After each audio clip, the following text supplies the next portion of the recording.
Welcome to the Client Generation Podcast, a show where we interview some of the most successful people in real estate to help you understand how to generate leads, build a brand, and convert more clients in your business. What's up, everybody? Grant Wise here. Welcome to the Client Generation Podcast. I am excited today to be talking to a very longtime friend and client, David. I forgot it. You told me pre-show, like literally in an instant, I forgot it. Prulihiere, David Prulihiere, and great real estate agent, team lead, and I believe broker owner. Is that right? In Oregon. I was a broker owner, but I've switched over to EXP in the last year. Oh, okay. So, not a broker owner anymore, just the principal broker in my own office. So I love it. So David has had a lot of success in recent years, and just wanted to bring him on the show and just talk about what he has done to have success at a high level using some really interesting marketing and advertising strategies. I think you guys are going to learn a lot from. So David, thank you again for being on the show, man. I really appreciate it. And why don't you just give everybody a little bit of your backstory, man? What's the last few years been like for you, and how did you get to where you are today? All right, great. Thanks, Grant. I started out my career as a mortgage loan officer long ago, and in the last 10 years or so, I pretty much switched over to just real estate. And about 5 years ago, I think it is, might be maybe 6 or 7 by now, but we first got together, and I jumped into one of your programs that just really changed my career. I was kind of debating on whether or not I was going to actually quit real estate, because it just didn't really make a lot of sense. I was making okay money, but it's like, this is just crazy. I'm going to go do something else, and ran across you, and you showed me how to generate leads in a way that I've never done before. And it's completely changed my business over the last 5 or 6 years now, I think, something like that. To the point where I was at Keller Williams, and I started your system out, and I just couldn't believe the number of leads that were coming through. And I was begging everyone to be a buyer's agent for me, but no one would do it. So I had to actually knuckle down and do it myself. Yeah. And when I finally started calling people, I had so many leads to call, and I just told my wife I was going to be.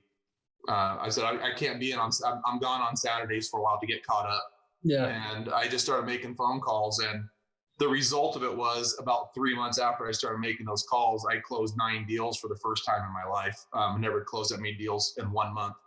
That's awesome. And one of the girls that worked for me, she really got upset at me because I actually had misplaced a check and didn't realize it, and found it like a month later, and had a $6,000 or $7,000 commission check that I had forgotten about, because it was money I'd never seen before. So that's incredible. So that started a whole nother path for me. And within 6 or 8 months from that, I was basically opening my own brokerage. And I started this with Redwood Real Estate, and did that for 4 years or so, and then just recently switched over to EXP. But it all basically comes down to the way you teach people how to get leads off of Facebook. Man, I love it. I think that the number one thing that I've seen that plagues small business, and this isn't real estate industry specific, it's worldwide, is not knowing how to get customers, not knowing how to get clients to pay you money. And once you figure it out, it's understanding how to really operationalize it, how to systematize it, so that you've got systems and processes that are working for you. And I love your progression. Obviously, I've watched it from afar, for the last few years, but it's amazing to see what people can build for themselves when they finally figure out how to get customers. Talk to me, and I know you may not remember, but I think you kind of alluded to it. What was life like before you learned that? Before you had said that you were thinking about getting out of the business. I mean, what is it like to go from really not knowing how to get customers? What's that feeling? And then to all of a sudden, like, now you know how to make money because you got like a system and a process to do it, and then just going full tilt. What was it like before you took off? Well, quite honestly, I golfed a lot. There we go. Should have been an insurance then, right? So I golfed a lot. But the thing is, I was living in and not that I want to put a lot of material benefit of this, but I was living in a small house that had a very small payment. We had our 3rd kid. And I was just kind of like, I'm driving a used car that was kind of a little bit of a beater, and it wasn't bad. My stuff's always been nice and tidy, but I was just very simple. And I just said, I want to start having more. I said, I either got to go to work and make some real money, or I got to, and the default for me, because that's all I knew before that. I wasn't going back to the loan business. I had no interest in that, but I was going to go back to selling cars because I had friends that manage a very large dealership. Yeah. And I'm like, these guys are making $100,000 a year, and they just basically show up and the leads are on their desk. I mean, I didn't use the word leads then probably, but the potential's there. You just have to show up for work, and you can sell 10 or 15 cars and make $100,000 a year. And I'll have zero responsibility or whatever. And I said, let me just give this one last shot. And whenever we first met, I remember a lot about all the times that we first talked, because it probably took you several phone calls before you could get me to make any commitments, if I know me at all. But it wasn't with me specifically. I do remember who it was with, one of our team members at the time. I do remember hearing I got this David guy, he's really interested. But yeah.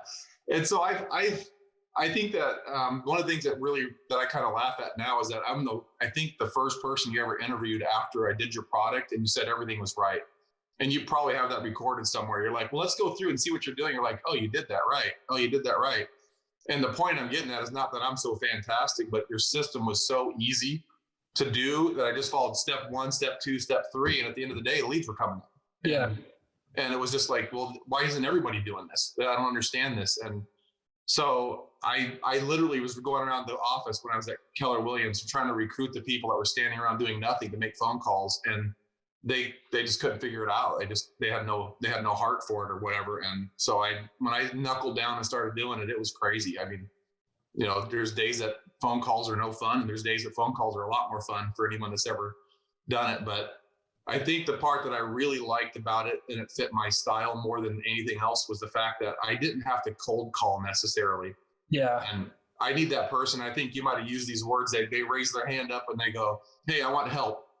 Mm-hmm. Now, a bunch of those people may not really want help, or they may act like they never did it, but the some that do is plenty to keep you busy. Yeah. I think that's a really great point, and I'd like to dig into it for a minute. Because people look at lead generation like something where every lead you get is supposed to be ready to go. It's not the reality, and it's actually the exact opposite. 97 to 99% of the leads that you generate using Facebook, specifically, they're not ready to go right now, and they won't be for 6, 9, 12, 15 months. What would you say was really pivotal to you having success when you're lead generating like that and you're seeing so many leads coming in? Obviously, you just said the few that are ready make up for obviously the mass majority that aren't. But what do you say was pivotal to you from like a mindset standpoint? Because some agents will get 100 leads and just write it off, like, okay, well, it just doesn't work. How did you navigate that? Why did you keep going? There's a couple of things that I did there. The number one thing, though, I think, and I really enjoyed this about some of the Keller Williams experience that I had for any of those guys that are out there. If you haven't read books that they want you to read at Keller Williams, you're missing a boat. And the one that really got me, I think, was the One Thing book. And the idea was, like I told you, I was playing a lot of golf, and I was always trying to find the one thing that would improve my golf game. Yeah. And I couldn't figure out what it was. And I finally decided that I'm going to be the best chipper in the whole game. And I ended up dropping half my handicap from a 22 to an 11 over a summer, because I couldn't hit the green, but I chipped on. And as I kept trying to apply the one thing to other parts of my life, I said, look, I've figured this. Well, I give myself credit. I figured this lead generation out. I mean, obviously it wasn't me, but I got that done. I got all the leads in the world. Now what do I got to do to make money? And so I started really working through the conversion process, and in my mind, it just got to be where I'm going to call these people until I get the response that I want. Yeah. And while I'm not as good at that as I have friends that are way better, they'll literally stay at their office till they get that conversion.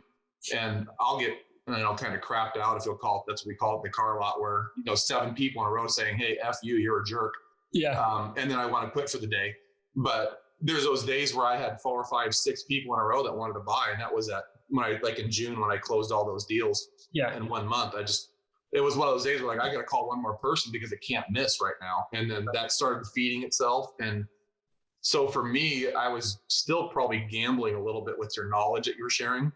And then when it started clicking, I started going, hey, I can do this. And I went from closing 10 or 15 deals to that year closing 24 or 25 deals, I think. And once you get to about 24, 25 deals, that's a real business in real estate. Yeah. And did it ever spin off for you where you started getting seller opportunities or referrals, or like what happened next, right? I mean, we get business that, and one deal is great, but were you able to start generating more referrals as a result of it? Can you talk to me about some of that? Referrals from existing clients or from the ones that I'm picking up.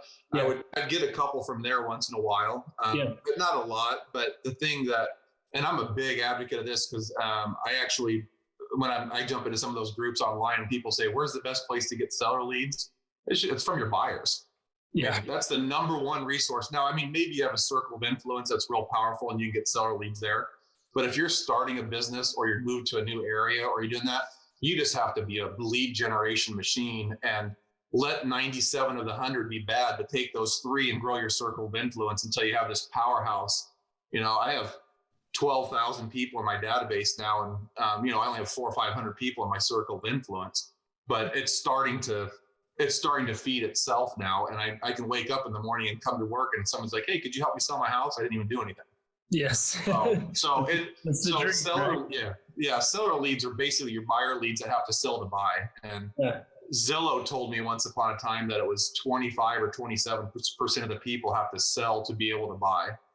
Wow. And if I have 12,000 people in my database, and it just makes me sick to think that there was, let's just say there's only 10% of the people that I missed out on 1,000 opportunities or more to sell a house because I didn't know that back then. Yeah, that's wild. One question I have is we talk about, you've mentioned a few times your success years ago, but let's talk about recently. How was 2021? How were a lot of the things that you've learned over the years and that you've been implementing with Witly? How did that help you in 2021? 2021 is the best year I've had so far. And I actually had a blank month of all things too, which really was upsetting. But I started January off with my best month that I'd ever had. I closed 14 deals in January. Wow. And when I switched to EXP, I was brand new in the middle of December, and I had capped at the end of January. And for any of the guys that know what it is, I became an Icon agent 2 months later, which basically means you get your cap money back. Yeah. And so the end result of the year was that I on the books sold 48 homes. And I did a couple off the books that I did for flips that were just not in the MLS or anything. So, and that resulted in, I think I did just under 17 million in sales. That's incredible. Yeah. And it's just I think that I went back and tracked it, and the number worked out to being about 4.8 million last year through the Witly system. That's awesome. I always tell people, you don't have to, Witly doesn't need to generate all of your sales, but it can help you generate a percentage of them, which is, it's very powerful. And that's any good business should have a diversified, source of where they get their leads. I think that creates a lot of really great stability. Doesn't put you in a position so if one lead source dries up, the other ones aren't, they aren't existing to take care of you. So I think it's amazing, man. What you've done over the last few years, as I've watched, has been incredible. How does having all this knowledge and these systems and these processes today, how does it set you up for success in the future? I mean, if you look ahead, what do you feel like, because you've had these things over the last few years, what does it set you up to be able to do moving forward? It sets up a lot of stuff. One of the big things for me is that I have a few buyer's agents now that I don't even think twice about. Like, my guarantee to buyer's agents is that you get a lead a day from me. Yeah. And so you get a lead a day guaranteed. If I don't do that, then I'll pay the price somehow. And what I do is I just take my production away. But I've never had a buyer's agent that didn't have 5 to 10 leads a day. Yeah. So it doesn't, I have plenty of room to grow that. And so my business has grown because of it. I can call up a new, when I get around to doing that kind of prospecting, I can get people that'll come on board and say, I want to come to work because you're going to provide me leads. You're going to provide me the systems that are already in place. And these are things that I learned over the years through the different programs, but called Witly now with you, is that that I just broke it down that way.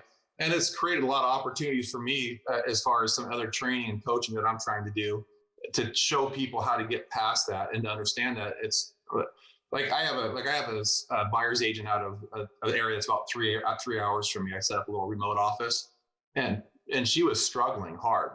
And I just said, look, we're going to take 30 days. We're going to do a 30-minute meeting every single day. It's at this time. Don't miss it.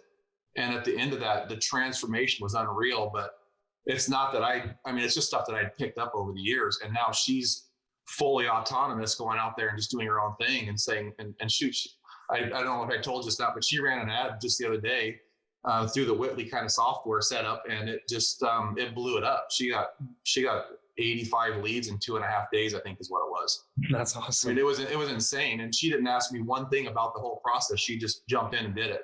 I love it. That's nice. That's nice. You also you're doing something really interesting with the Facebook Marketplace. Can you talk a little bit about that? Yeah, sure. I've kind of adapted some of the things I've learned over the years. A lot of reading, a lot of going to classes, and I participate in a lot of your masterminds too. I think I've done 2 or 3 at this point. But so I took that information and kind of modified it a little bit to work inside of Marketplace, and the results from that have been really, really incredible. I've just wrapping up doing a training on it, and it's the one I ran just recently was a product that I was having a little difficulty getting it sold. It's a dome house. It's a little bit unusual. Yeah. And so I said, I'm going to just run this ad the way that this post in Marketplace. And I put that in there, and I couldn't finish my training without turning my phone off. It was lighting up with leads back to back to back coming through. And I did it about 4:00 in the afternoon, and the next day at noon, I had 60 leads that were verified good leads. And then the next day I'm up to like 85 leads or something like that at this point. I don't even know. And all that for a 0 ad spend. But I mean, 100% using the stuff you taught me, but just twisting it a little bit. That's one of the things I've always told people is, ground yourself in principles, and then the tactics that you use are far more powerful. And so what I mean by that is, one of the reasons you've had success taking what we teach and applying it in other areas is because we, since I've been doing this, have taught principles, not tactics. Like using Facebook ads as a tactic, using the marketplace as a tactic, direct mail, all those other types of things that you can utilize, PPC, like I don't care what it is, it's a tactic.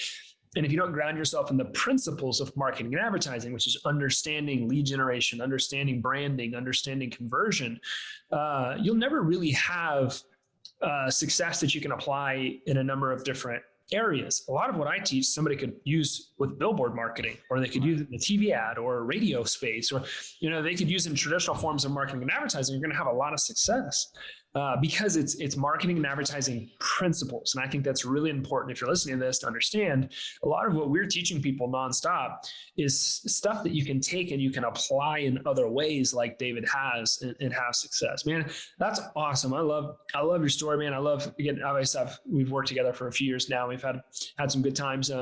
If somebody was thinking about using the Witly platform, what would you say to them? I would say that they're crazy to not do it, probably. And here's the thing that you've got a couple of things, if you don't mind me touching on it, is the one thing that I really am that you got to do is you got to give enough. We just talked about it a little bit earlier today. You got to give the benefit. If you're saying you're getting a bad lead, it's because you didn't give enough benefit, because they're going to give you their phone number if you give them a value to give it. They're going to exchange your phone number for value if you can find the value that makes sense to them. Yeah. And so that's how you get the good leads. But the process of using Witly is, it's very simple. And I'm a techie kind of person. It's pretty simple, but even if I had a question, the thing that really caught me off guard, because I mean, you've grown up a little bit while I was watching you too, Grant. Yeah. You've come a long ways from where you were whenever I first met with you. Yes. And your support staff on there, it blew my mind. I didn't know you had that. Like, because I put a little thing in the little chat box and it popped up and the person came on immediately and they said, oh, you want to do this, this, and this. And I did it. And it was like, oh, that was way easy. So sometimes I get in trouble with the team because I am obsessive compulsive about 2 things with Witly, and that is people's experience and then their results.